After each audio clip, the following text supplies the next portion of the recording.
Del Rio, Texas, Rob Wade and Robert Garza. Two guys who dive.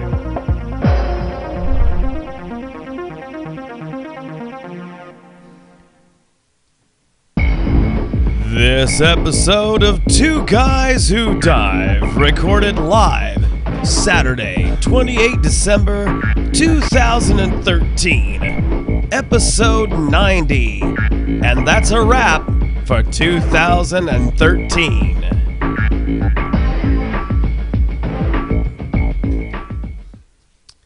Well, welcome once again to another exciting episode of Two Guys Who Dive, and I am your host, Rob Wade, and I'm here joined with... Oh, Robert Garza. Yeah, back from the near dead there. How's it going? You know, it's the whole walking pneumonia thing, and then it turns into bronchitis, and then, you know, the horrible cough. It's just... wow.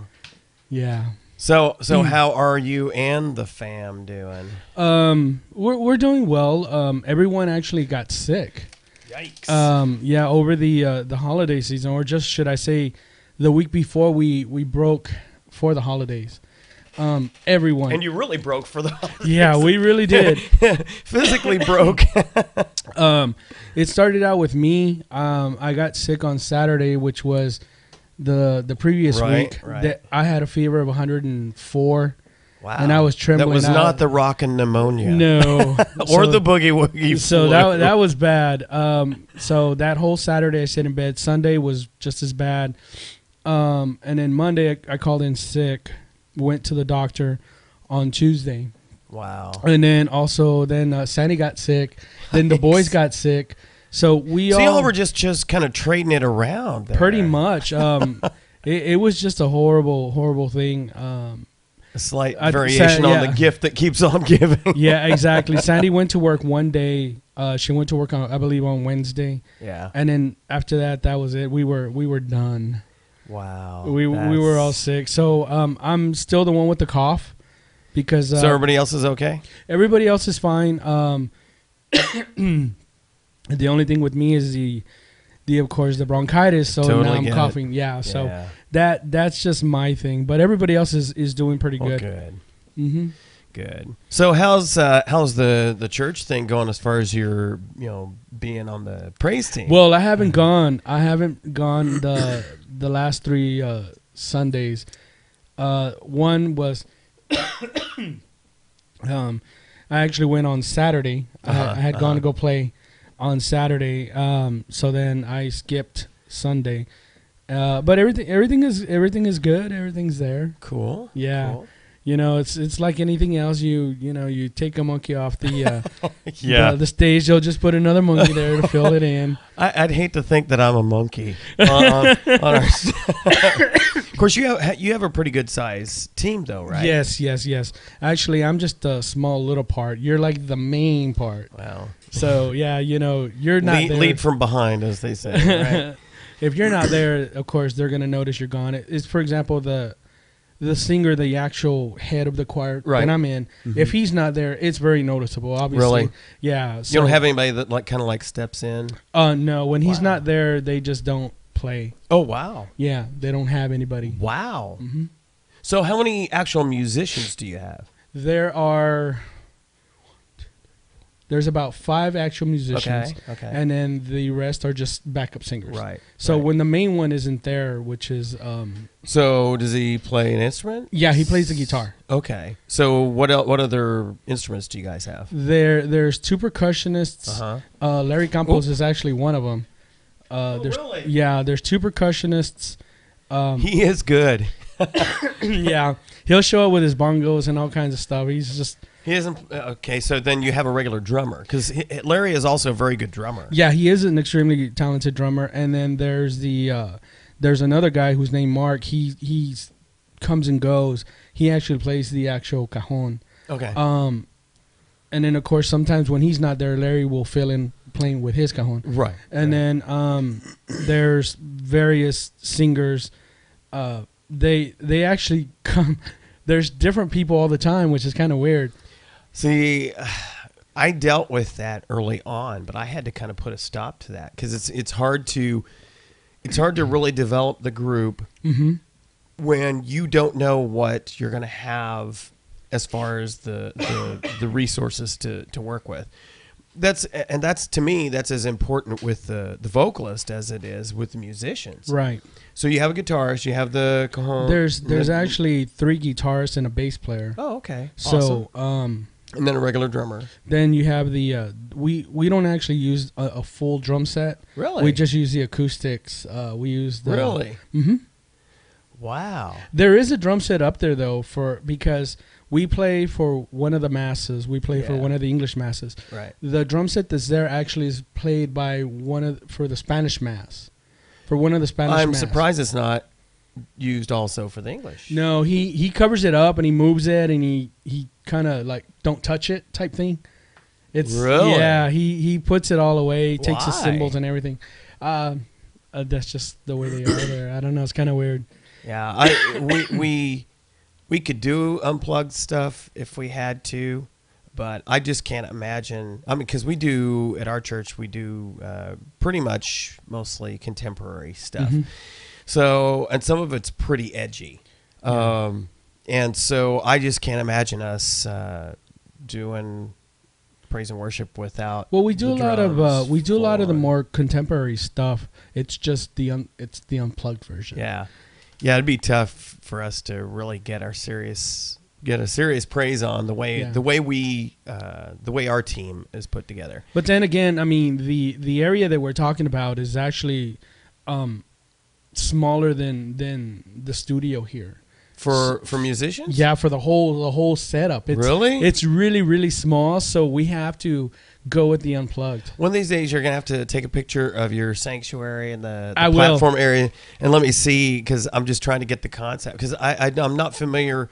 I don't know too many churches around here that don't have a pretty good amount of room. No, this one is actually very that. small. The whole, I want to say, is probably the smaller than the studio. And you have the spules there on top where you sit. So that takes up a lot of space. Yeah, that's pretty much it. Yeah, you need to take a couple of I'll take some shots and so you can send them see. to me. That'd be cool. Actually, I'll take some live shots when we're playing. Oh, there you go. Yeah, so that'd that be awesome. you can kind of get more of a feel of what I'm talking about. Yeah. Oh, that's cool. And then that's at St. Joseph. And then when we play at the Guadalupe Church down on Garza Street.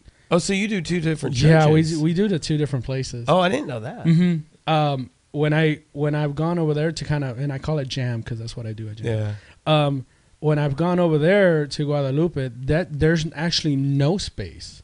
There is no area for you to play. So what they kind of did was they kind of took a corner of one of the side entrances, and they just kind of like set up stands and everything there. Wow. Yeah, and actually, I love the acoustics at that place. It's awesome there. Yeah, That's cool. That's got good acoustics. You know, speaking of acoustics in churches, a lot of your older churches have a wonderful acoustic because they were built in a time before amplification. Right. Okay. So the way to hear the choirs, because they were typically just choirs in old school days, you needed a way for the voices to carry throughout the sanctuary well. And so some of the best places as a vocalist to sing are typically your older churches. When I was still in school, I was in a barber shop chorus with my grandfather. And you talk about I'll need to scan a snapshot of the group. The youngest guy next to me was 35. Wow. I was 17, 18 years old. But it was cool because they were a great bunch of guys, hilarious, sometimes a little saucy. Yeah.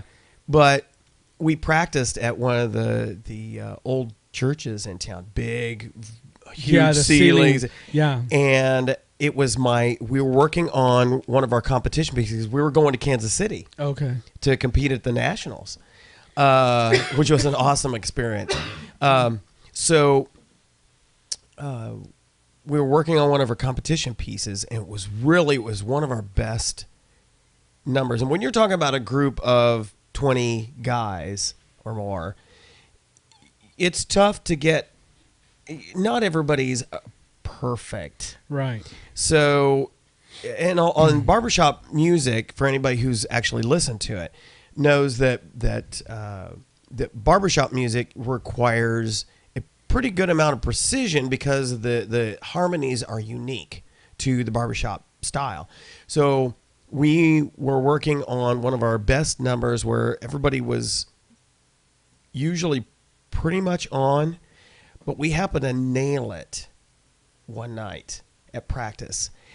And that was my first experience hearing overtones and undertones. Oh, wow. For those who are not initiated into music and the concept of overtones and undertones, when you have harmonies and the right acoustics where the everything is exactly right, everything is tight, you can create sympathetic harmonies that are generated by those voices and the acoustics that aren't actually being sung. You actually will hear a harmonic above that's an overtone, and below that's undertone that's below what's being sung, and it's phenomenal. It's one of those things that if you've never experienced it, that it just puts chills on you. Well, and so I can appreciate that. Yeah, well, the church over there at Guadalupe, like I said, in Garza, awesome acoustics, awesome. I noticed myself when I was playing, I didn't actually have to hit the cajon as hard as I have. It carried so well. Yeah, it just like boom, man. I mean, everything was sounding, and there was some people it's like bows. Yeah, there was fills the room. It just fills the room. There was some people that were actually there, some friends of ours, and they were like, "Man, that thing sounded loud," and I was like, "I really wasn't hitting it that hard," right? You know, and they were like, "But it sounded good." Yeah. So that was pretty cool. I love that stuff. When that same year that I was involved in that, our Madrigal group, which is kind of like a mini choir or show choir, we were concentrating on very complex old school songs, like "Whither Thou Goest." We were competing at state, which was at Columbia, Missouri, because I was going to school in Diamond, Missouri. Well, we were staying at the Holiday Inn up there, and they had a big sauna and everything. So we're all chilling out, and a bunch of us are in the sauna because it's a unisex sauna. So obviously you stay clothed for the most part. It was just the heat, the moisture just really opens you up. And so we were we were practicing some of our songs for competition. And we were just doing, and the acoustics in there were kind of interesting too. But that combination of the moisture and the heat and the acoustics, we're like, can we just do the competition here? Yeah. It was just awesome. Yeah, it's pretty cool. Yeah, those are just the kind of things that as a musician, as a vocalist, you can really appreciate. Okay, so this is the last episode and it's and I didn't even change the number on and of this. course, in my weekend condition, I could not have missed the last show. I appreciate that you struggled to get yourself out. Yeah, actually, I have not gone anywhere in a week. Really? Yeah, I've been home. And I'm posting on there because I love the weather. Yeah, I know, and I just don't get how you love the weather. I really love the weather because it actually helps my sinuses when it's cold. Ugh. And the thing is, I love it, and the reason I love it because it's cold and rainy. Well, that's like the perfect time for you to be at home, under the covers, and since I'm not feeling well, it's perfect. So, well, but I would think that even though that may be, I just don't get how it's good for your sinuses, but. I would think that you would have a better shot of your condition improving if you don't have all this wet nastiness out there. Well, it probably would. Of course, naturally it would. Yes. The thing is, though, I'm not going out in it, so it's actually pretty cool. I'll look outside and I'll see that it's rainy and wet and cold, and I'm like, oh, this is perfect just to stay in. So I'm totally loving it. Oh, I'm glad you are, because I'm not. I'm definitely not liking this. Well, because this is, I'm taking a lot of my use or lose leave, and so getting stuff done around the house. I still got more things I want to do, but there's things I want to do outside.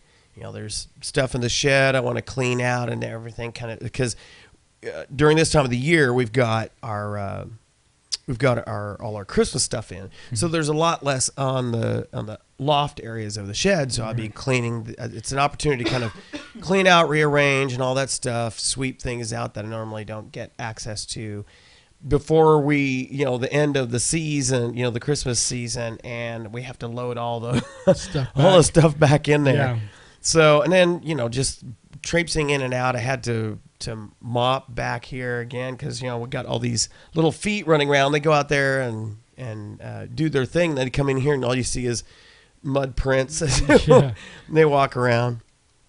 And speaking of little paw prints, I talked about last week how we're fostering this one right here. This is, well, we're calling her Alex, and she's kind of shy. Look at that. It's like, oh, come on, you don't have to be afraid. Oh, aren't you just so cute? Not happy. No. She was found by the airport, and as I was talking to you before the show, Alex was found by the airport by a couple who happened to be living in a place for the moment that doesn't allow pets. So they kind of held on to her till hoping they could find the owner. There was nothing on, no marks, no tags, nothing on the dog, and so they said, well, we want to keep her, but because we're getting ready to move out of the area, so we'll be planning on moving to a place that allows pets. But in the meantime, a Pet's Wish said that they would go ahead and take her in, and so then we volunteered to foster the dog, and after a short acclimation to the pack, she's been absorbed pretty well. There's only been one fight. And involved just about everybody, and that was Christmas Eve. We had the McGonagals over, and there's, with excitement and food and chaos, it gets animals on their edge, and so one misstep creates a reaction that creates a chain reaction, and pretty soon you have a fur ball. Yeah. So.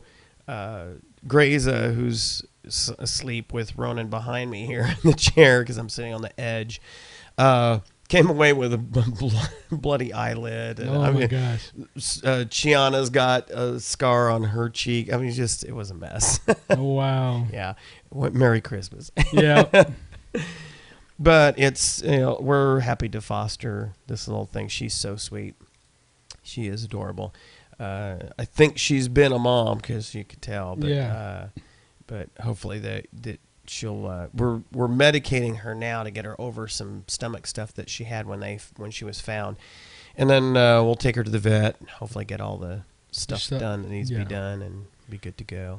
Awesome. So, in interesting news, co-founder of Microsoft, Paul Allen, finally sold his private island that he had up in between Washington State and Vancouver for a cool discounted $8 million. $8 million. $8 million. Here is the island that he had, and that's a landing strip that he kind of carved out. But it's basically like a grass landing strip that he carved out of the island. And you can see, like, in the upper right here, you've got a little sea or protected port area. Matter of fact, I think there are some shots of the house, the compound, I think. Here we go. Yeah. What are you doing? He's got a very nice place. Nice setup. Look at his boat. Yeah, It's tough to be the king. But he sold all that for $8 million. When you really think about it, it's not too bad considering it's an island. Oh, yeah. But it was discounted at that, so I'm wondering what his original asking price was for that. But so anyway, that's he sold that for $8 million. So whoever bought it, I hope you enjoy it. That's not an area that I would want an island. If I want an island, it would be in the Caribbean. Yeah, it's gonna. Well, yeah, I'd have to agree with you on that. It'd have to be somewhere tropical. I mean, if you're gonna invest, you're gonna invest. Yeah, because for those who follow us, and we've provided a little bit of education along the way. The West Coast is cold water because of the way the circulation is in the northern hemisphere. It's all clockwise. So the water that's cruising down along and it is cruising downward along the West Coast is all coming down from the Arctic. Right. So it is cold. So diving there is going to be 100% dry suit the whole time. Right. And that's why, like in San Diego, that's why you have a lot of the great white sharks there. Yep. And that's why there's a lot of seals. The seals are there on Seal Island. Yes. So it's right there, right off of, I believe, San Diego. Yep. So, yeah, obviously those things like cold water. Yeah, they do. Yeah, they do. So that's that would not be where I want an island, but obviously somebody did. They paid $8 million for it. Let's see. In local news, the Upstagers today announced that they're holding auditions for the first show of the 2014 season, and it's going to be called Show People. It's a musical review. Auditions will be the 5th and 6th of January. So on the 5th, that's a Sunday, they'll be holding that at 2 o'clock in the afternoon because obviously they don't want to conflict with a lot of the churchgoers. Right. And that's kind of right after when most people get their after-church lunches done. So if you're in the Del Rio surrounding area and you're interested in getting, and they're looking for singers and dancers, and if you happen to be a double threat, there you go. You're in like Flynn. So they're holding auditions on the 5th at the day after our first show for the year at 2 o'clock at the Firehouse. And that's the for those who are not familiar with the area, that's downtown. It used to be an actual fire station, but now it's been converted to an arts and fine arts location. Yeah. And then also on the 6th, that's Monday at 7 o'clock. So if you can't, they kind of prefer if you're available to show up at both the auditions, because sometimes they might want to, for regular shows especially, they may treat that as like a callback kind of thing.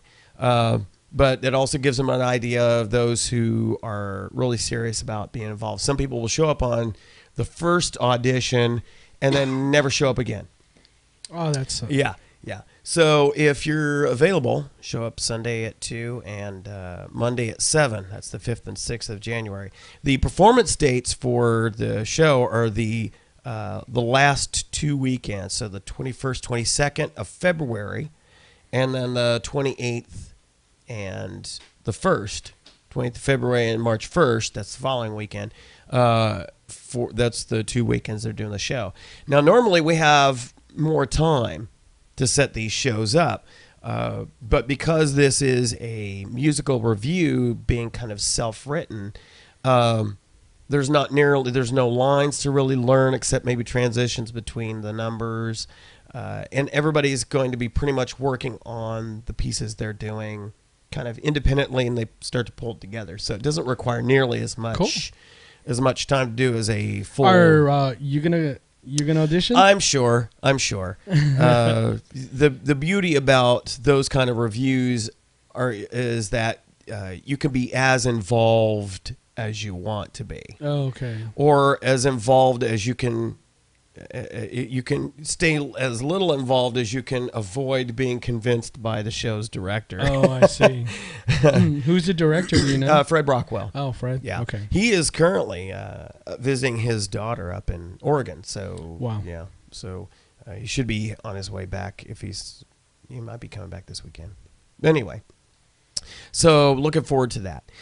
Speaking of shows, do you have any? You probably don't because you haven't been out. But have any movie reviews since last we? No, actually, nothing even on like pay-per-view or Netflix or something like that. You're like, it's like I didn't see this when it was at the theaters, but I took a shot. Actually, since I've been home, I've been on Netflix and I've been catching up on a bunch of older movies that I hadn't seen. Oh, really? Yeah, like in a long time. One of my favorite ones is actually on there. I don't know if you've ever seen it. Remo Williams. The Adventures of Remo Williams. Is that the one where he was kind of a bumbling, learning the martial arts thing? And it's kind of like... they kind of train him to be like an assassin. Yeah, but he would kind of make mistakes. Yeah, he was making mistakes. And his sensei or mentor or trainer, whoever you want to call him, would often kind of malign him. Yeah, would kind of hurt him up and stuff. That I really that was a funny movie. Actually, I actually liked it, and it was a shame because it didn't get a good review or a good following or whatever, but. Now it's kind of like one of those cult type movies. I haven't seen anything. I didn't realize it had a. It's got like a little small following there, but it's actually pretty cool. It was catching up on that. See if I can pull. Here we go. Yeah. Pull up the picture here. Show larger. All right. The beauty of technology, we can show this stuff. This is the movies he's talking about. Yeah, it's I personally like it. It's an older movie, and I remember seeing it when it first came out. I think it was on HBO or something. Right. But catching up on that one, was watching, of course, the James Bonds. A ton of them. Yeah, a ton of them. The Hunt for Red October. Oh yeah, classic. The classic one, of course, I like that one. Just a bunch of older movies since I've just been slumming there on the couch. Anything the family or kiddos were interested in watching as well, or they're like, okay, Dad, go. I can only watch my son Aiden. He's really into the Ninjago, kind of like a Lego type thing. Gosh, it's like all the episodes are on Netflix. It's like that's all he wants to watch. And then my son Brandon, he's into his music right now, so he's on YouTube. Really? Yeah. Now, when you say he's into his music, what do you mean? Well, I mean he'll get on YouTube and just be watching videos and stuff like that. So he's got his music full blast in his room. I'm over here in the living room trying to watch TV. My son Aiden is in the bedroom trying to watch TV, and then of course Sandy's in there just upset about everything because all the TVs are on. Oh no! There's a lot of noise. She can't sit down and watch anything. So wow. Yeah. Wow. I was actually amazed because on the way down here, she was actually chilling on the couch watching a movie. She doesn't have time usually. Well, she says she never has time, but never say never. Right? But she was actually chilling watching a movie, which was good. I kind of liked that. Yeah. It was good to see her just relaxing watching a movie. Right. So, that was pretty much it. I have not had a chance to go out and see anything. I'm starting to feel a little bit better. The one I do want to go see is the 47 Ronin. Yeah, Troy mentioned that too. He wants to go see it. I have zero interest in seeing that. I want to go see that just because all the other movies that are here, I don't. Exactly. Yeah. I'm just like the only one that looks somewhat interesting is the 47 Ronin. Yeah. So, I actually want to go see that. So, wow.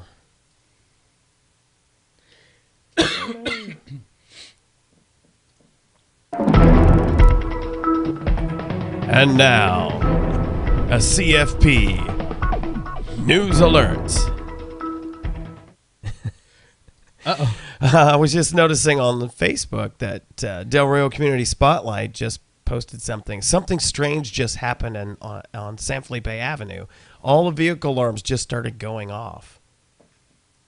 What would cause that? An earthquake? I'm like, okay, that's interesting. That is interesting. Don't know anything about that one. So, okay, well, I guess we'll keep our eyes peeled for any updates as people start posting about that. That's kind of interesting. Yeah, I don't. Yeah, unless somebody's running around mischievously and hitting cars and sending them cars. But now, where's San Felipe Avenue? I don't know. You who grew up here. Yeah, I really don't know where San Felipe Avenue is. You know, I know that's kind of bad, but I really don't have a clue. I'm guessing it's probably an old part of town. Yeah, obviously. So San Felipe Avenue. Interesting. So anyway, exciting things. No, somebody has nothing better to do on a Saturday night than go out. That's it. Okay. You know what? Rather than be over there being mischievous and hitting cars and sending alarms, you could be at home on the internet watching us. Absolutely right, my friend. Absolutely. Us, getting educated. That's right. And, you know, just exposing yourself to something a little bit more highbrow. Yes, absolutely. So, in tech news, here, surprisingly, we got surprised to see that the GDR3 and the Nokia Black update that we weren't expecting until probably January started rolling out for the Lumia 920, as well as the GDR3 rolling for the Samsung Ativ S and the HTC 8X, and then also the Lumia 925. Wow. So, but of course, the second most common Lumia or Windows Phone device that's out there is the Lumia 920. The 920, and that one hasn't rolled yet. I still have the 920, but that one has not rolled yet. I've seen some people who have it pirated, but and they sideloaded it, but it hasn't rolled yet. So it probably will still be in January. So that's kind of gives you a clue that they're finally starting to roll stuff around. So that's cool. On the Apple side of the house, Tim Cook was very cryptic with his employees and then all of the reporters who happened to be in on the deal. He's talking about some big plans coming in 2014. Yeah. I don't really know because there's no leaks per se, but some insiders, kind of like with everybody else, some insiders are speculating that there's going to be a fitness and sensor-oriented smartwatch. Mm-hmm. I'm not interested in any smartwatch until it can go down to 130 to 200 feet and it can do dive stuff. Yeah. As soon as it can do that, then I might part with my dive watch. Yeah. Until that, I don't care about no smartwatch from nobody. I don't care. Well, those kind of watches are already out there, but you know they cost about $2-3 grand. But they're big honking they're big things like that. But you know, heart monitors and all kinds of other things. But something that does all the PDA type stuff, right? Or interfaces with my smartphone until it can go down to that's easily readable at depth. You know, going into that, went into the AT&T 2 weeks ago and got my iPhone 5S. Right. And hello, and was there? Oh, we have a viewer. Cool. A friend of mine who just got a a Windows 8 laptop. And of course she came from, and we've talked about this. Yeah. She came from Windows XP, which is a good thing. Awesome operating system. I got nothing wrong about XP. Please, it's no longer being supported. So it's a good thing. So she had no choice really, but to update to a newer machine because, quite frankly, there was going to be no more support for Windows XP. So she's kind of going through the ropes, learning, and I've been kind of exchanging messages back and forth with her this afternoon on some of the tips and tricks how to best utilize it. You know, she didn't get a touch laptop, although those are getting more and more frequent. Every time I turn around, it's like everybody's come out with touch laptops. Right, because you can manipulate the actual operating system the way it's supposed to be. Yeah. it's a lot easier and stuff. You have gotten used to using the mouse and everything, so for you it's like it's like butter. It's like butter, and but if you have an actual touch screen, it does make it easier because you can just grab it and just swipe it and tap and So. Now, which of course doesn't play well on the desktop side of it. Right. So, which is why I think having the best of both worlds, having the touch, a touch screen, along with the keyboard and mouse, you can move fluidly between the two. So she's been kind of, coming from XP, it is a dramatic change. Oh, yeah, absolutely. The desktop side isn't too dramatic. Well, I guess for XP it would be pretty dramatic. Not so much from Vista or Windows 7, but right. And she has some legacy apps like Quicken that she relies upon. And so we're kind of discussing compatibility and things like that. And I explained that I've got a piece of software that I use with my my synthesizers that programs them. And the synthesizer itself, it's an M Audio KeyStation Pro 88, a great keyboard. But it's not made anymore. As a matter of fact, they don't make an 88-key keyboard. M Audio doesn't make anymore that has this kind of capability. It's a workstation, but it's fully programmable. It's got all these knobs and faders on it that you can program to do anything. It can actually control software. So I could actually hook it up to my PC and actually turn around and control like Sonar and do some stuff with that, which is pretty cool. But anyway, the software was written back in the XP days. It was sort of updated to work with Vista, but then it was discontinued. Right. They stopped updating it.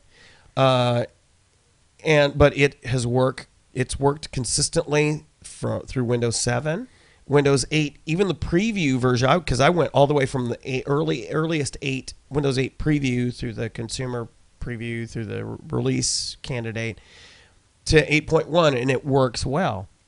So I told her, I said, there's obviously no guarantees with legacy software, but all she could do is just try and install the software. And I thought I saw a message where she said that it did work. So, and that kind of is testimony to the good work that Quicken as a company does. Because I've used their QuickBooks before when we had our band. We currently use it for the union that I'm a part of. Oh, okay. What version do you guys use? It's one of the older versions, actually. Still works great. Yeah. So we use it because of the taxes and absolutely the stuff that we have to roll out, and then when we submit all our 1099s, all that exactly stuff. to the accountant, they actually tell us it has to be done on Quicken. Yeah. So that's cool. It actually works pretty well once you get to know how to use it. But anyway, going back to what I was telling you, I was at the AT&T store. And speaking about gadgets and all that, right. I was looking at the what do you call it, the gear that comes with the Galaxy Galaxy gear. Galaxy gear. Yeah, one of the employees there had the watch on, and I was kind of looking at it and stuff like that. I'm really not impressed, especially at $200. Wait a minute, it's what? $200? It's $200. I could get a really, really nice dive watch for that. Yeah, I'm like, okay, because you got to get the phone first of all. Right. Okay. For it to interface with. Interface with it. And I do believe that some of the older Galaxy S phones are now getting the updates so that you can use the Galaxy Gear 4. I did see that on some of the tech pages. Yeah, so now they're actually pushing that out, which is good, but still $200, $199 for a watch that just kind of like, well, you can do a couple of things with it. I don't think so. Yeah, what for a screen that size, what is it that you could do with the watch that you wouldn't just go ahead and whip the phone out for? Exactly. You know what? I already spent $400 on a phone. I don't need another. No, wait a minute. Did you buy yours off contract? No, I didn't get mine for $200. Actually, you know what I did? Check this out. This is I walked in and was able to. I had my 5. Right. My 5. And they were like, well, if you want the 5S, we'll take your phone and trade. Oh, that's right. That's right. I was reading that they're doing trade-ins for that. Yeah, stuff. So I was like, okay, great. So then he figured it out, and he actually gave me the price of the new phone. The only thing I had to pay was $4 for the tax. Oh, nice. So I was able to get the new phone. Yeah. I traded in my old phone and got the same gigabyte, same everything. Nice. So it was great. What a deal. Yeah. Cool. Some other products that Apple is speculatively being involved in is they're going to do some more Apple TV products. I'm like, that's going to be a tougher sell. I know some people in the tech world who have the Apple TVs, but then they have just about everything else too. They have the Roku, and they have the Xbox 360, and they have what's some of the other devices? Their satellite box. There's tons of stuff out there. So they probably just hoard all those pieces of equipment anyway. But most of the time I see people complain that the Apple TV just doesn't bring them anything new to the meme, to the genre. So it'll be interesting to see what it is that's new, fresh and exciting that they're going to be bringing to this. And then the last thing, which everybody that is an iPhone fan has been clamoring for, an actual bigger iPhone. Yeah. Because all they did was with the last two versions, they just made it longer. They didn't make it any wider because they were like, okay, we want to make sure the thumb can go across. Mm-hmm. The thing is, with the popularity of such things as the Galaxy Note and some of these other ones, and even the Lumia 1520 and 1320, those things are huge. They are monsters, but people are buying them because it's filling a desire to have a bigger screen. Aside from you mentioned some people that may need them because of their eyesight and stuff like that. They are huge. They're big, and I'm talking about the Lumia versions out there, and I'm also talking about the Galaxy versions. Those things are huge. My niece showed up on Christmas Day. Really? With Galaxy the Note, and I was looking at that thing, and I'm like, I actually had it in my hand for a little bit, and I was kind of, yes, it's big and everything, but to me, it's just not practical. Yeah. It's too big. Yeah. If you need a phone like that, great, because I know that there are. I work with a guy who's like I call him a Sasquatch, because he's freaking, he's a huge guy. He's freaking huge. Look at the size of that hand. He's got an actual, right.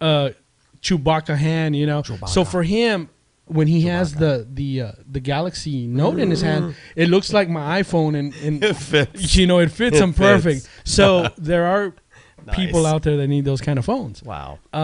But something larger, because what size is the current screen for the 5S?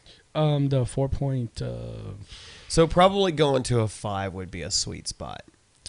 Probably a 5, a little bit bigger than a 5. Yeah. I think just a little bit, not over, but yeah, definitely wider. Yeah. Because like you said, they made it longer. They just didn't make it wider. So. Right. So actually, if they just made it wider, I think it'd be perfect. It'd be good. Mm-hmm. It'd be good. Yeah, it'd be good. Awesome. So it'll be interesting to see what's coming out. Next year is going to be a pretty interesting and I think exciting year across the board. Mm-hmm. We'll see if HTC survives. Ooh, yeah. They're hurting bad.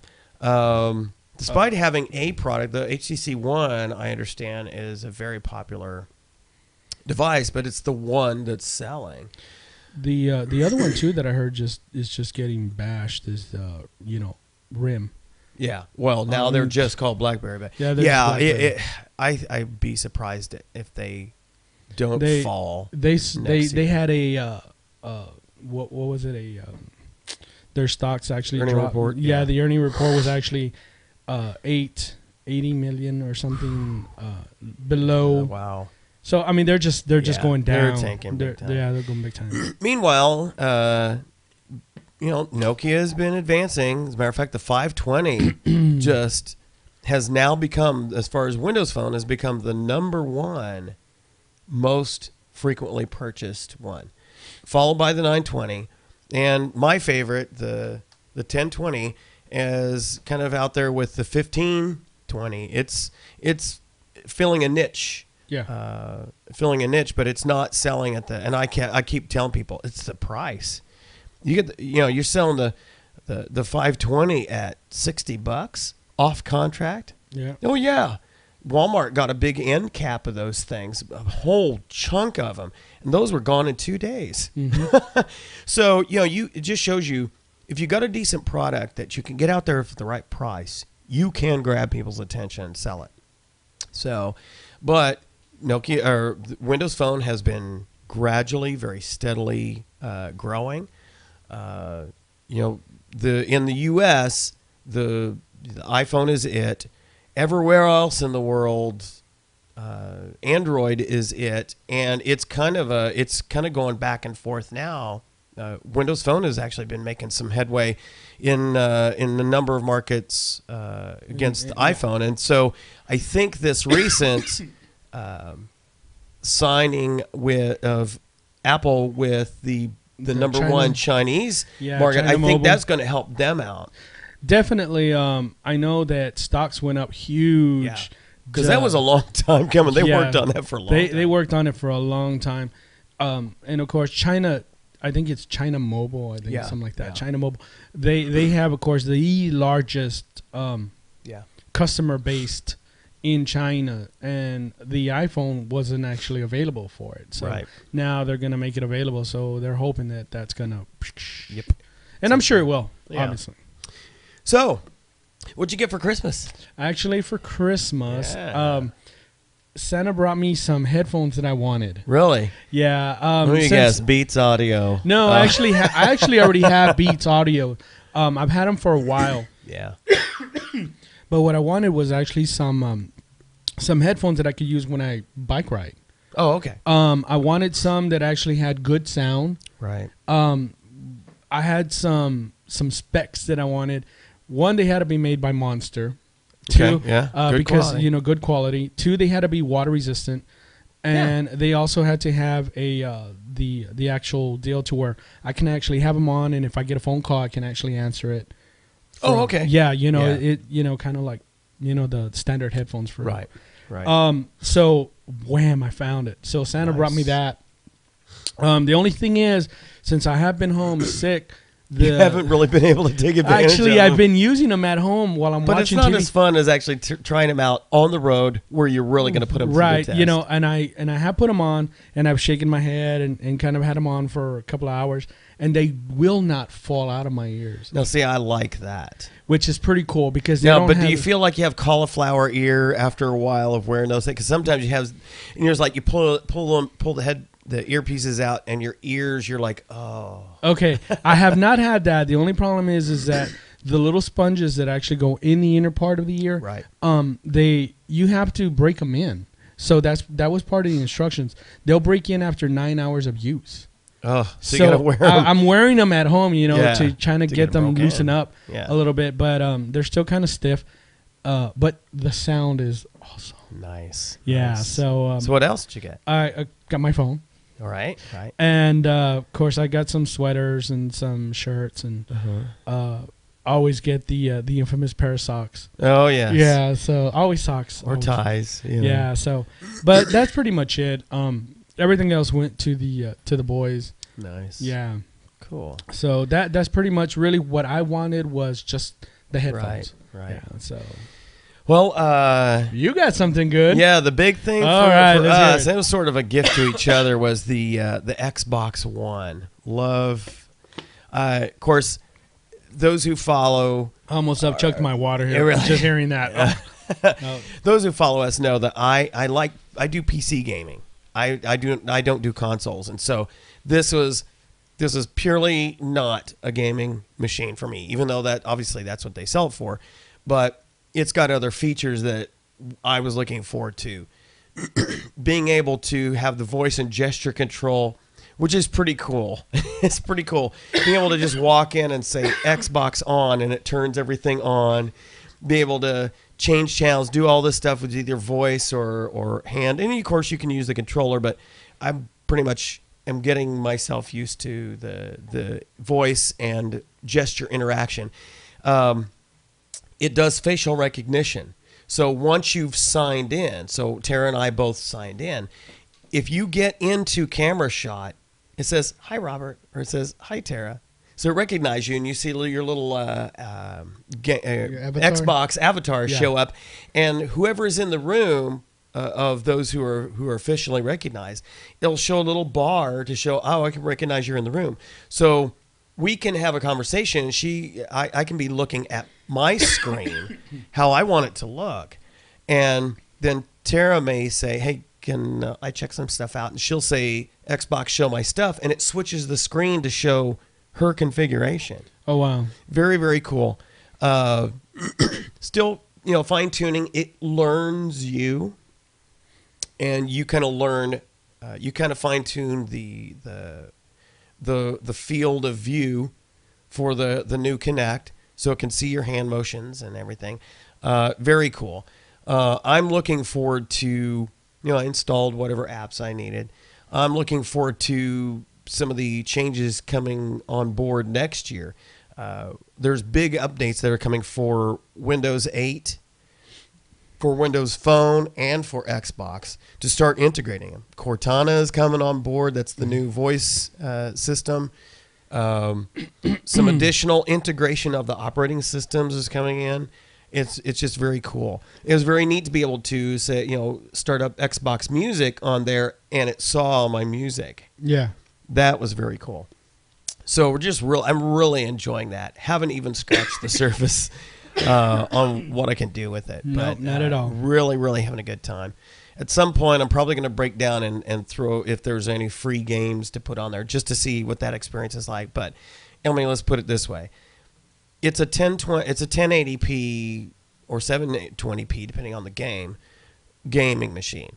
I go much higher resolution on this computer. Why would I choose as a anchor? Why would I choose gaming on a console when I can get much higher resolution on this? So. A lot of it, that's a big.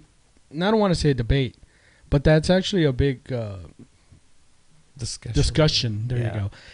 Because of the graphics, the speed.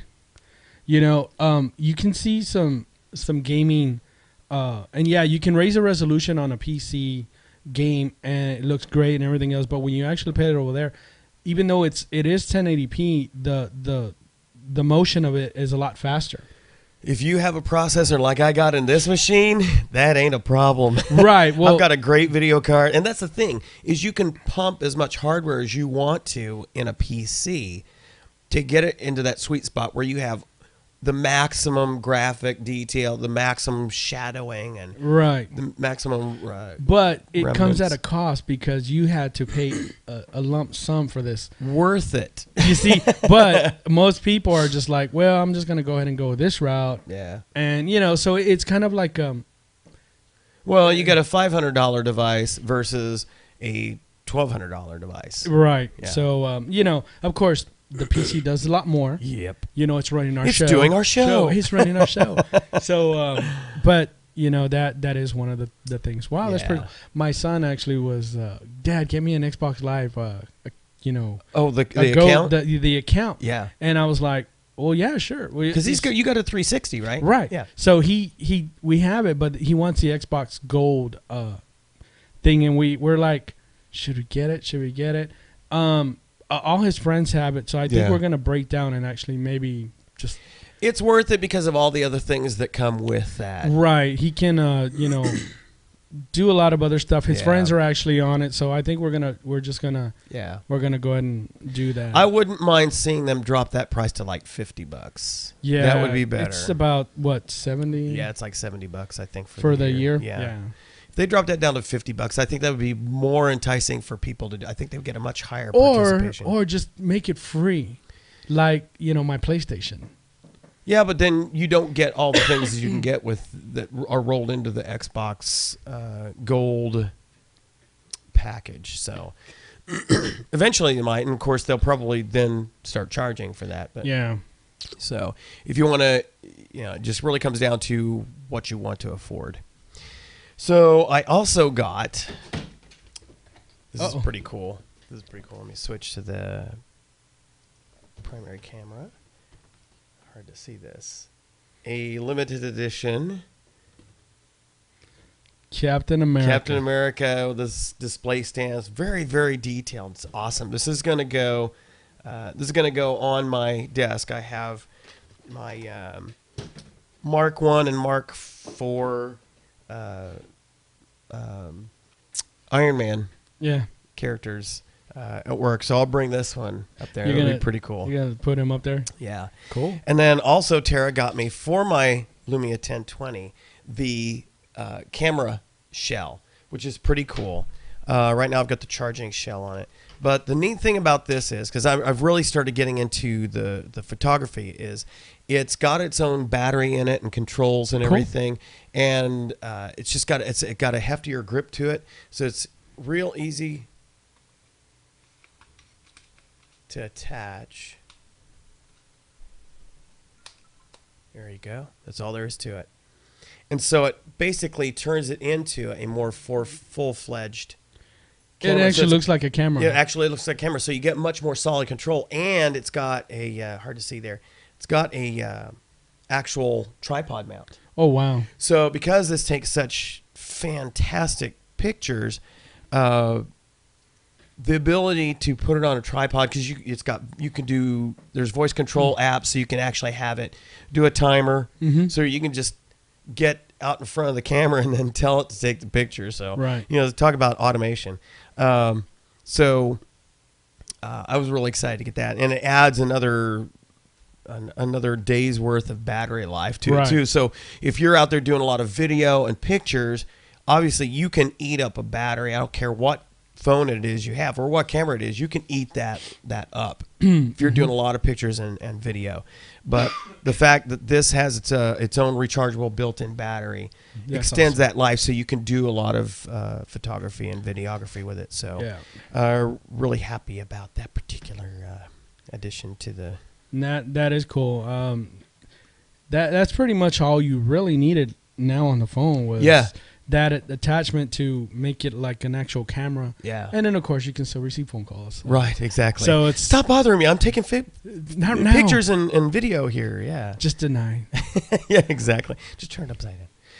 Well, that's cool. So, that's awesome. So, so it was a good Christmas. Got a good Christmas. So, since last week, I got to talk about the top 5 apps that I like for the Windows Phone. You weren't here because you were sick. Why don't you share with everybody your top 5, your favorite 5 apps for the iPhone? Well, I don't really have, I don't want to say, I guess 5. I use the apps that actually are more important to me. Right. But the ones that for me that I really use a lot, and like the first one is my USA Today app, because it kind of keeps me up to date with different things. It has it's got the weather, and I can actually do the weather for my current location. Right. It's got pretty much tech, travel. It's got money, and it's got videos. It's got a lot of stuff. And since it does integrate with, Facebook and Twitter, I can actually just go ahead and say, well, I'm going to upload this article up. So, which is pretty cool. And I do that from time to time if it's actually something really cool. One of the other things, the other apps that I use is actually a lot is Shazam. Really? Yeah. I had that on my 900, and I even had it for a while on my 920, but I haven't used that. I like it because I'll be at places and then all of a sudden I'll hear a song playing or something. And I'm like, that's built into Windows Phone, so I don't. And I'm like, what is that? Who is that? So what I'll do is I'll just go ahead and just Shazam, and because it'll find a song and then it automatically kind of like connect itself to iTunes. Right. So I'm able to just go click and then I can buy it if I want to. Yeah. The Windows Phone has that same feature. That's the Bing search. When you press the little spyglass or magnifying glass icon, brings up Bing, and then you can switch to whether it's going to be looking at something so it can like scan QR codes or whatever and find it. Or you can switch to the microphone, and it will listen to the song, and then it will find it, and then you can purchase it. Or if you've got the Xbox Music Pass, you could just download it, and just be able to play it and listen to it. Cool. So, yeah, that's very convenient. I love that feature. One of the other apps that I use because I bike ride is the one called Cyclemeter. Oh yeah. There's a cycle meter, there's a walking meter. Right. They have quite a few of them. And the cycle meter measures distance, it measures speed, it measures altitude. It does. Now this is where having the Apple fitness and sensor smartwatch might be handy, because it would probably have like a heart rate monitor, stuff like that. Yeah. It would interface with a piece of software like that, so it would tell you if you're getting your heart rate to the right level for proper aerobic exercise. Blah blah blah. Blah blah blah blah blah. Well, we'll see what comes up here in the near future. But right now the Cyclemeter is cool because it also it'll map my rides, and it'll keep since it coordinates it. It kind of works a lot in conjunction with my calendar. Yeah. So I'm able to see, okay, I rode on this day, or I rode on that day, and I rode 10 miles, or I rode 15 miles on this and that. The other thing is the iPhoto app. Actually, with this phone, it was free, but before you had to actually purchase it. If it comes free now, the iPhoto, the Keynote, the numbers, and the Pages, which is kind of their version of their Office and all of that. Before, you would have to purchase each one individually for $10. Yeah, I remember. Well, with the new iPhone or the new iPads, you get that free. Yeah. So since I got the new phone, I was able to get that for free. Started kind of playing with it. The iPhoto actually is a pretty neat thing, because it allows me to manipulate some of the photos and kind of put them like a collage and stuff like that. Yeah. So I kind of started playing with that a little bit. I really haven't had a chance since I haven't had much pictures since I got the phone. I got sick. So being sidelined doesn't help. Yeah, that kind of not so cool. Yeah. And probably one of the coolest ones that I use a lot is there's one that's called Trailers.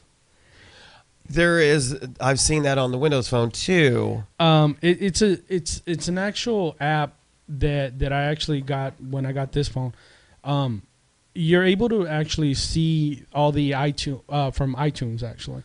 The version that's on the Windows Phone, I guess, goes to the site like IMDb and some of the others to pull the trailers. Right, to pull movies. The trailers. Well, this one is actually from Apple, and I'm able to see the trailers for upcoming movies, and there's like a slew of movies, and it'll actually tell you the release date or when they're going to be at the theaters, which is pretty cool. So I'm kind of there watching like, oh wow, okay, that looks like a pretty good movie. Which makes sure that you watch our first episode of next year on the 4th of January. Right. We're going to be going over our movies, the movies for 2014 that we're looking forward to seeing, and we'll probably throw a bunch of the trailers up there for you to see. So Noah's a big one. Noah's a big one.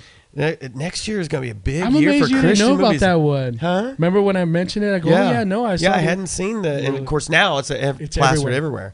But there are a bunch of Christian movies that are on next year, so it's going to be interesting. But I don't want to spoil. No spoilers. No spoilers. Yeah. But those are pretty much the apps that I use on a daily basis, and I haven't really had a chance to mess with like the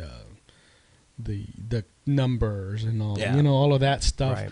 Right. They are on my iPad. Since I've been sick, I've kind of haven't had it. But just kind of whatever. Interesting.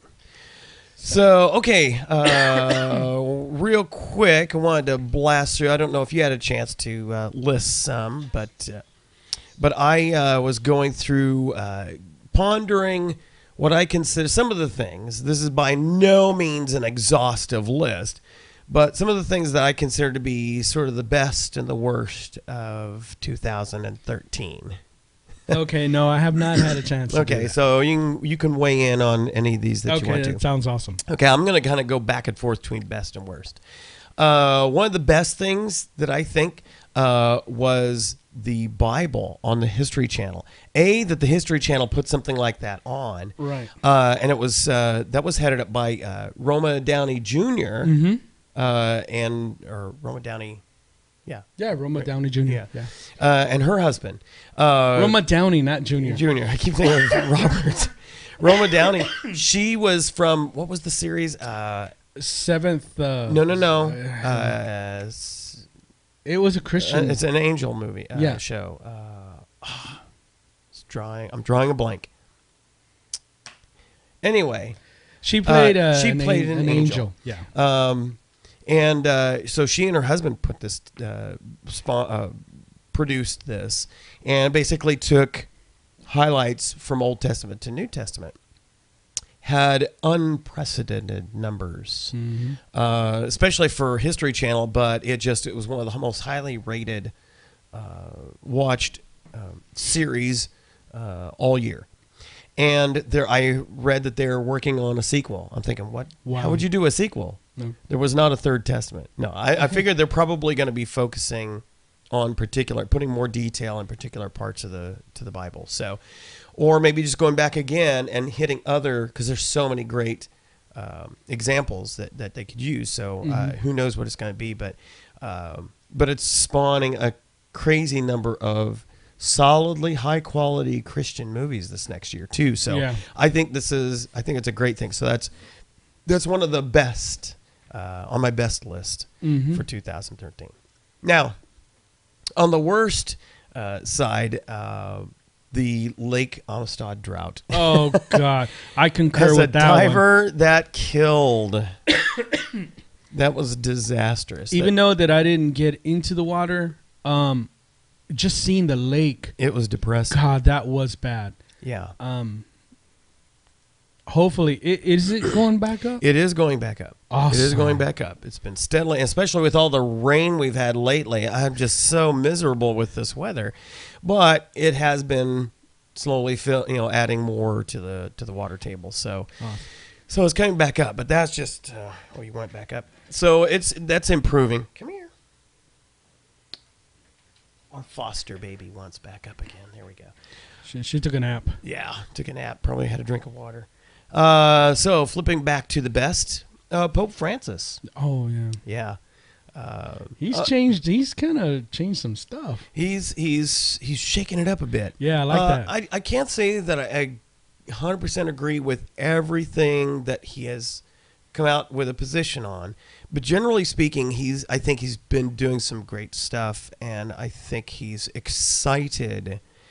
I'm not Catholic, but I know a number of my friends are. You are. Mm-hmm. I think he has excited the membership in a way that we haven't seen in a while. So it's because he kind of came from the common man experience down in South America. So he's very, very. He's a Jesuit. Yeah. And he's very. What's the word I'm looking for?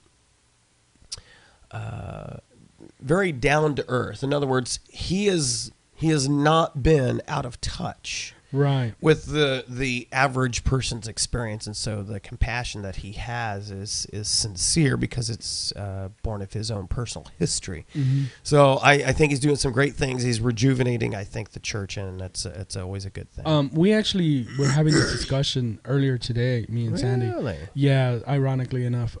We were talking about that, because he's shaking things up. He's trying to bring more masses, I guess, more people into the Catholic religion.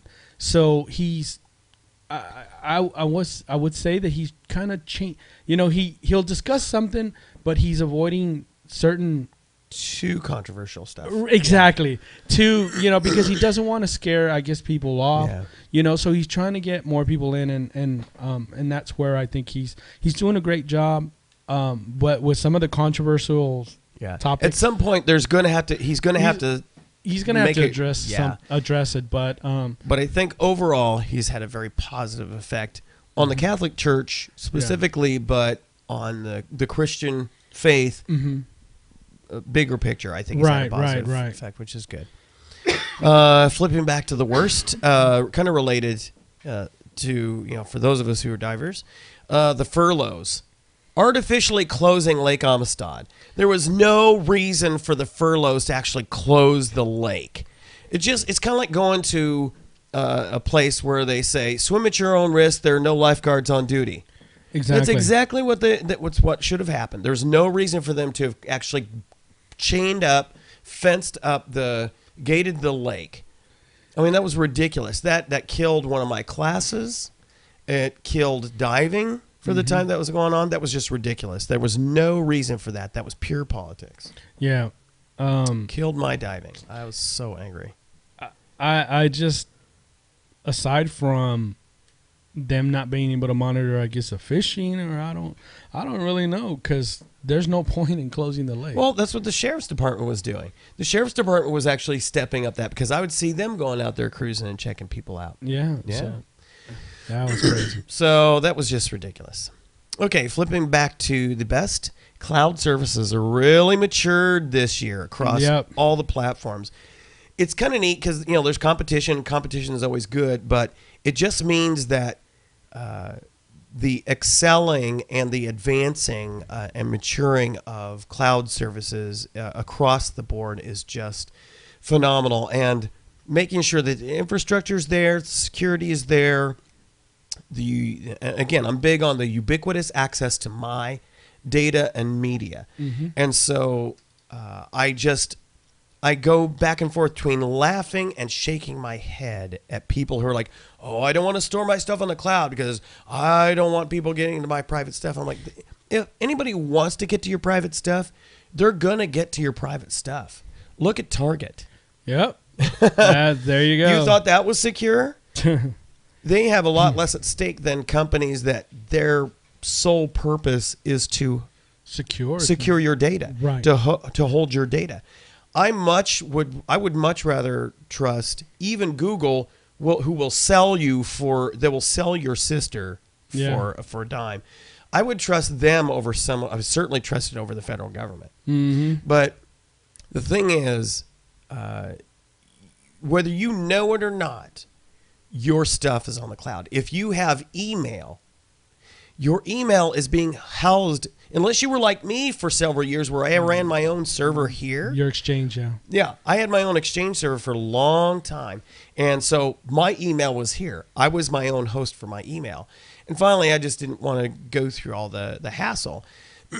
So if you have a Gmail account, a Yahoo account, an Outlook account, a Live account, a Hotmail account, whatever, you're in the cloud. Yeah. That stuff's on the cloud. Sending pictures, sending attachments, sending personal notes to your family or loved ones or on the side loved ones. Yeah.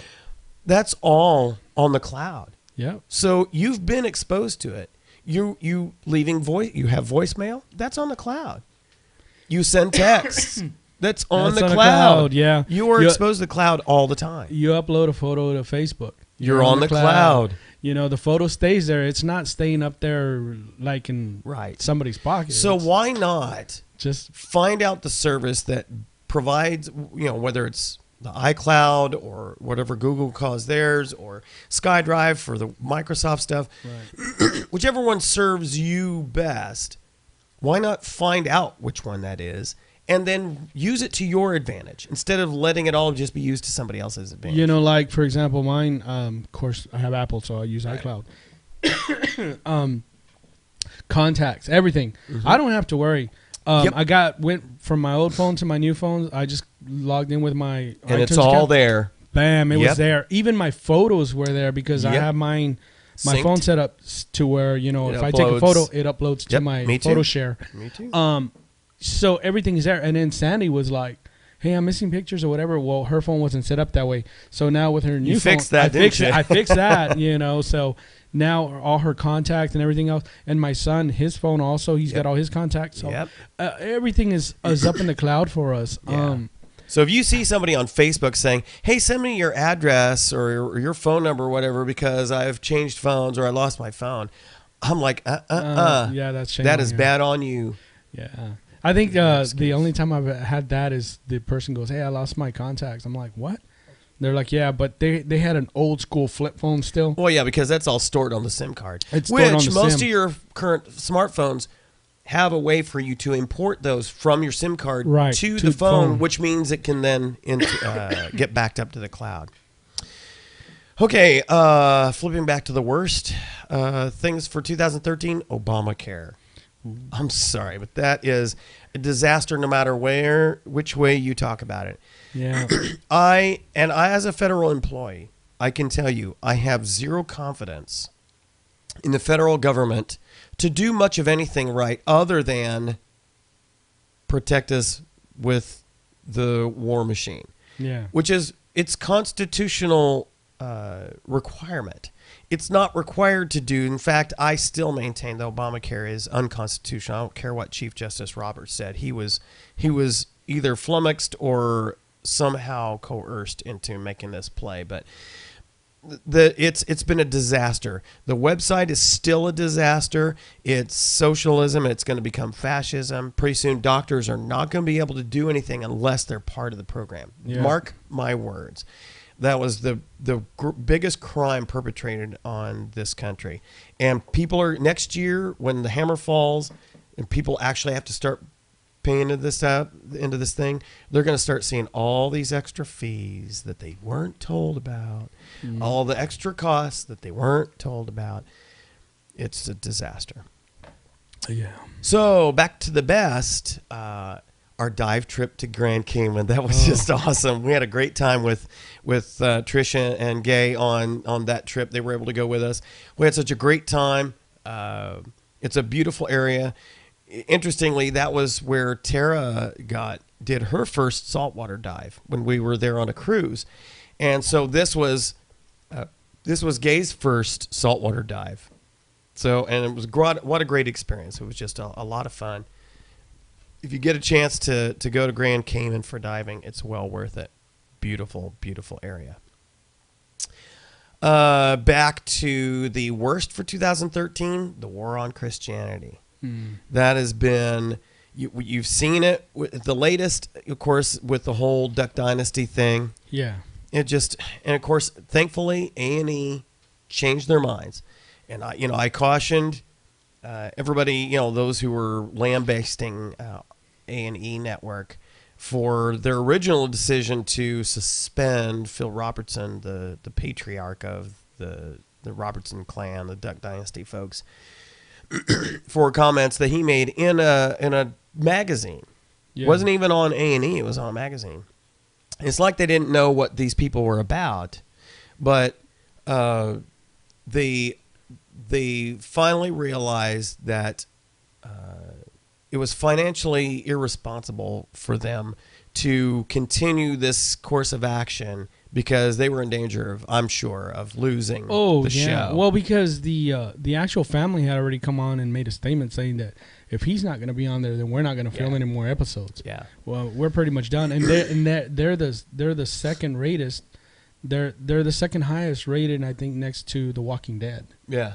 So they were like, I mean, that's a no-brainer. Yeah, you don't want to kill the goose that lays the golden egg. Exactly, So that's what they were in danger of doing. So I know it was done totally for financial reasons because A&E is a business. When it comes down to it, it's a business. And that's all I care about is if you've got a business, kind of stay out of trying to make a statement. Unless you're ready to take on the chances of losing money, just operate your business. But again, one guy's view should not scare them off. Exactly. He made a comment. Of course, he's a very religious man. And he made a comment regarding the gays. Wrong or right, I don't address these kind of issues because for me, I'm neutral. I don't really, have much to say about that. But he made a comment, and even at that, I didn't think it was such a huge deal. One of the viewers in our chat room said the show we were looking for earlier was Touched by an Angel. Touched by an Angel. Yes, that's the Roma Downey show that we were talking about. It was something Angel. Yeah, I knew it was Angel. I was like, Touched by an Angel. Yeah. Yes. Awesome show. Awesome show. Yeah. Thank you for that. See, chat room helps. It does help. Thank you. So anyway, yeah, it was just a wrong decision from a business standpoint to make. And so thankfully they realized it wasn't a smart idea. And so I've cautioned the folks that I know who were in the cadre along with me of saying this is not a smart decision, to also be gracious when a business or person changes their mind, admits their mistakes. Well, I won't even go so far as to say admits their mistake, because they wouldn't say it was a mistake, right? Okay. Because they have their own opinions of that. But when they make a decision that turns out to not be a smart one, and they go back, don't go, see, we made you kowtow. No, we need to be gracious in when these kinds of battles happen. So, and I know there are those who are like sticking their tongue out and being very, very nasty about quote unquote winning. Yeah. Even some conservative sites that I follow, they're jumping on we got them to back down. I'm like, we got them to rethink their position and realize it was not a smart one to do. And so, but that's just an example of throughout this year, it's just been a tremendous, war on Christianity. So flipping back to the best, we have the Sea Life DC 1400 Duo Pro camera. Well, this year they bested themselves and came out with the Sea Dragon Pro Duo. And basically, I love it's essentially the same camera. They've made a few enhancements to it, but the lighting system for it is improved. All LED, and I love the strobe on the right here in the picture. The strobe has got its own diffuser on it. Yeah, I think that is awesome. It's a really good design, and it's hard to tell here, but the handles are completely modular. So they separate at two different points at the base where you see the red in the handle. They separate at each of those points, so it's easier to disassemble and just bring the pieces that you want. Let's say you're going on a dive and you just want to do the video. Yeah. Well, then obviously in this picture, the video light's on the left here. So let's say that's all you need. You're not going to need the strobe, so it's easy to just to disconnect the strobe and just keep the video light on. Or conversely, you're going to do just still photography.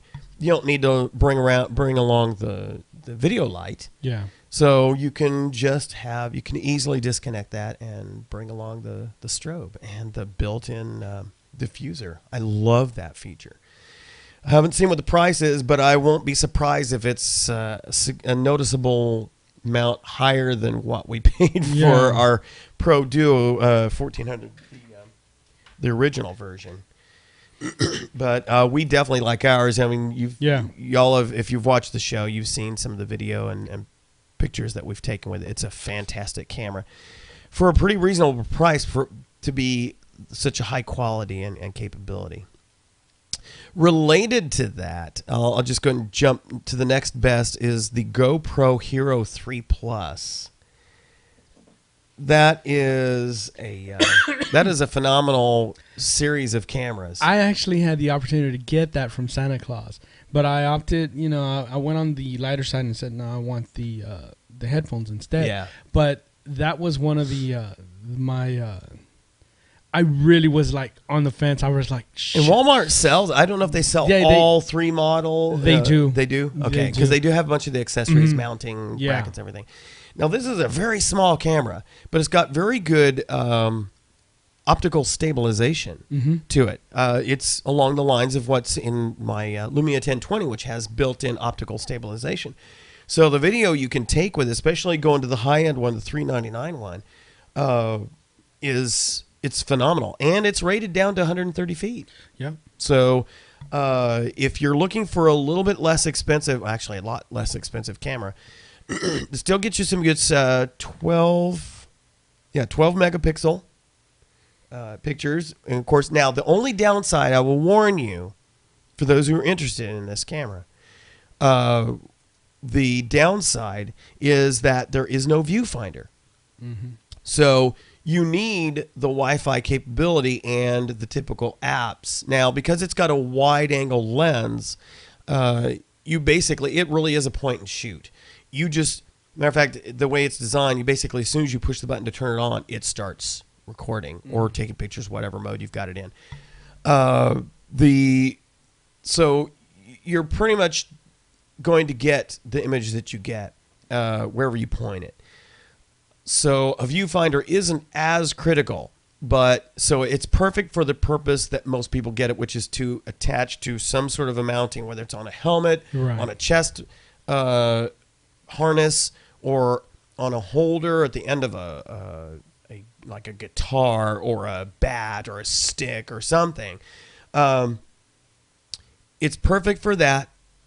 If you are wanting to use it as a straightforward dive camera, you might want to think about that, unless you're going to do it like mounted onto a headpiece or something. Yeah. Because you're not going to be able to. There was no viewfinder, so you can't see what you're trying to shoot. Whereas with like the Sea Life, it's got a full-fledged LCD view screen that you can see through. But if you've got the app, which it's on it's on iPhone, it's on Windows Phone, it's on Android, you can remote see what it's doing. So you can have it placed one place and be watching what it's doing via the app. So that's sort of by remote, you have a viewfinder for it.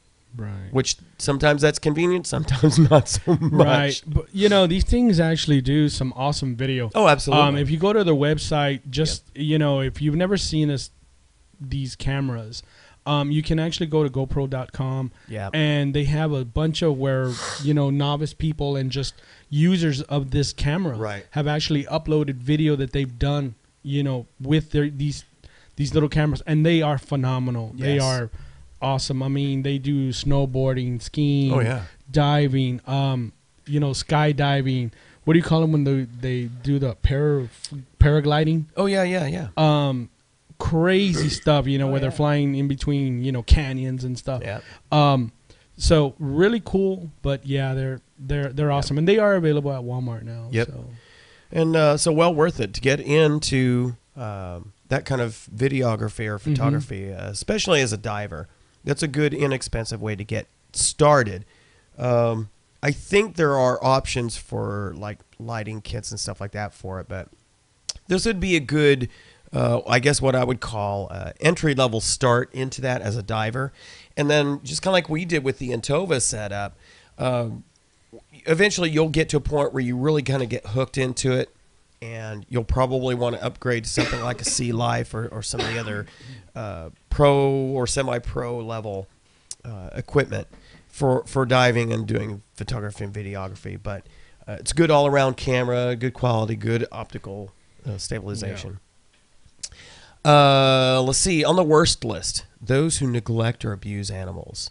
I have to admit, I've always been kind of a militant about this anyway.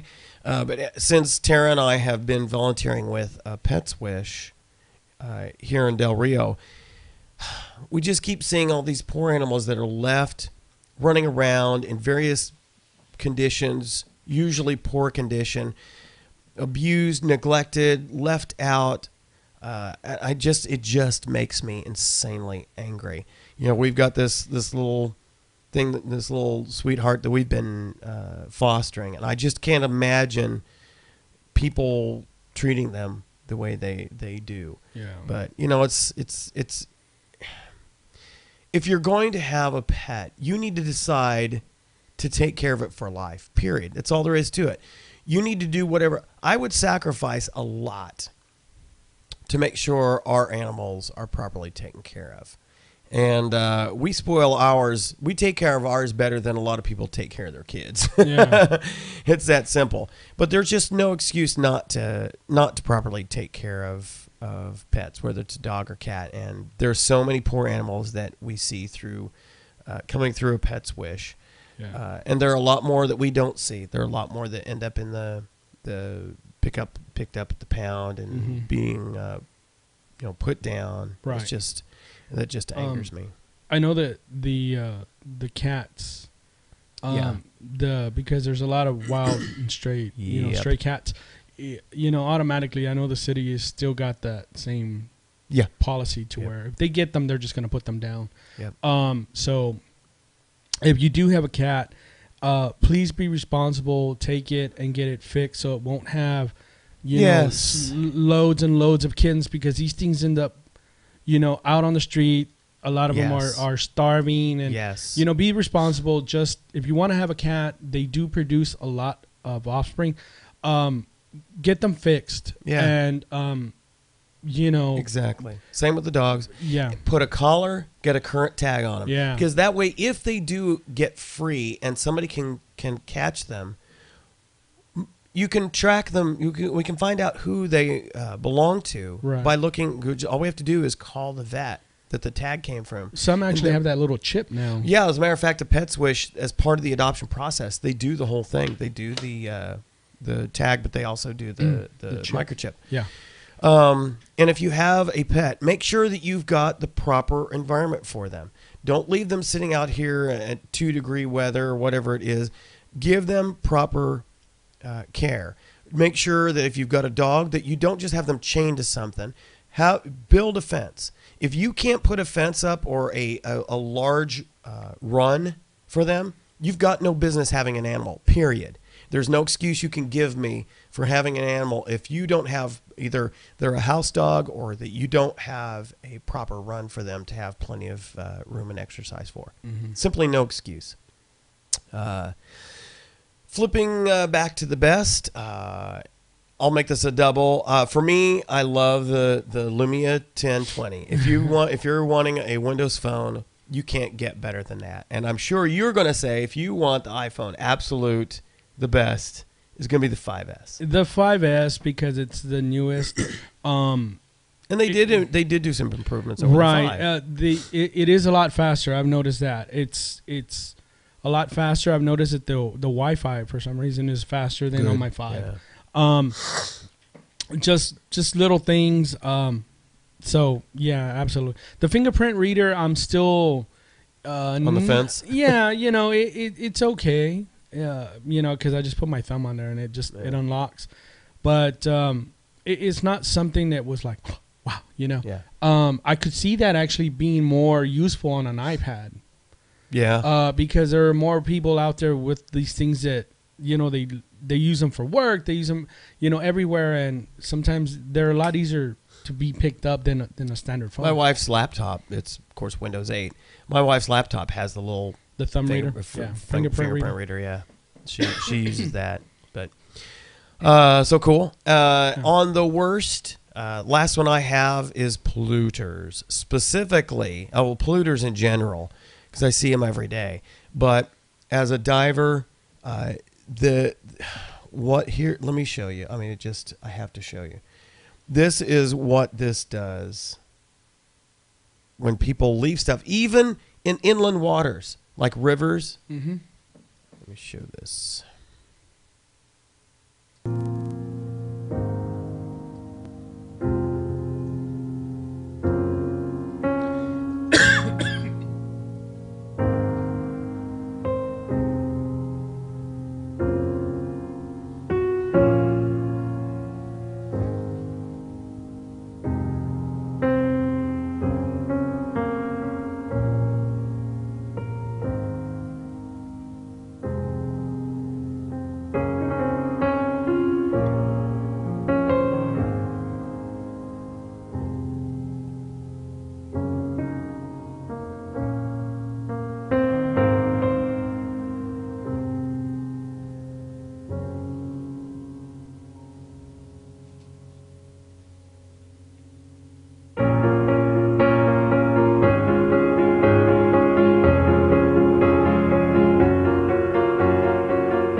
I've been walking in the same way as I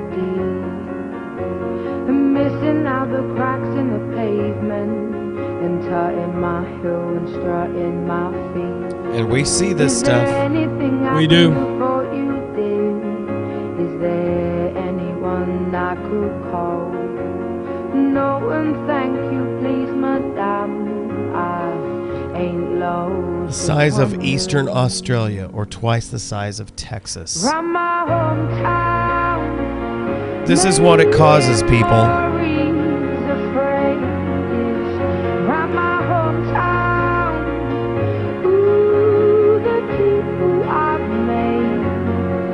How the wonders of my world. How the wonders of my world.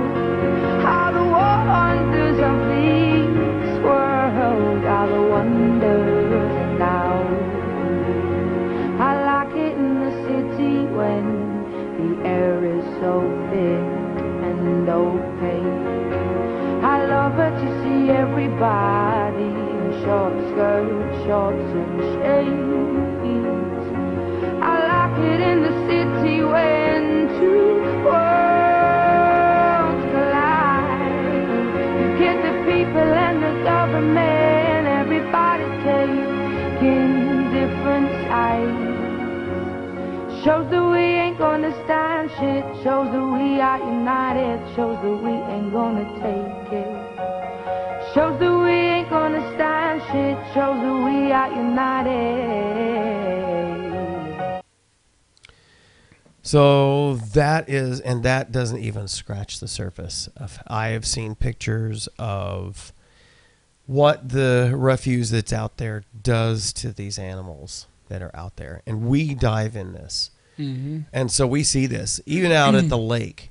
I just get so angry every time I see all this stuff out there. Now, I understand accidents happen, but there's so much junk at the bottom of the lake, and a lot of this makes its way. If there's like we have a river that comes through here, eventually this stuff makes its way down into the ocean. And you see these kinds of tragedies out there.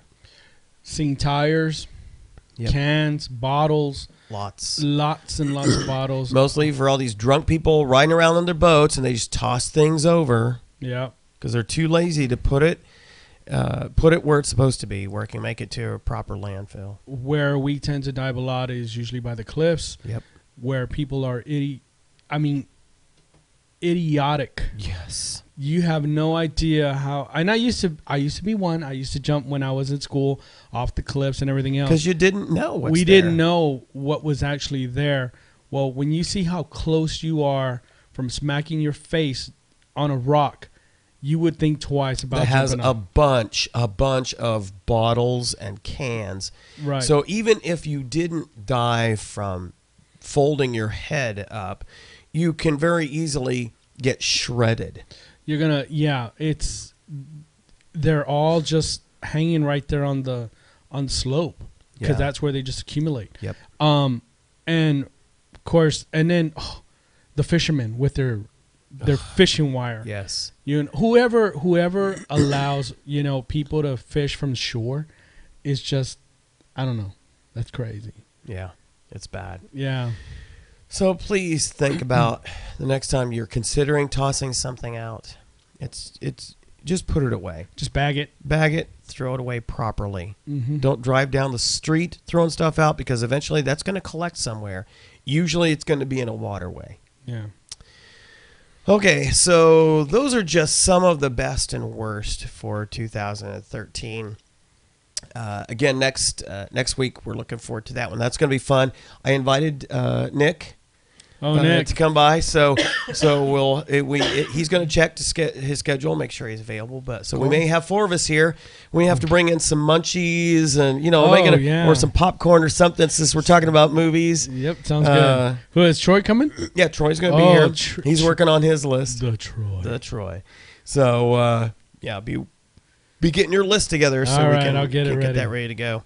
And let me hit the administrivia really quick.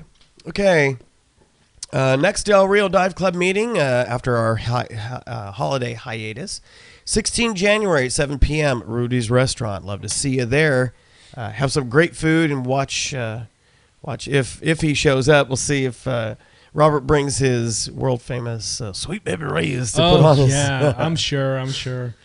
And again, dive classes by special request only, and for insane amounts of money.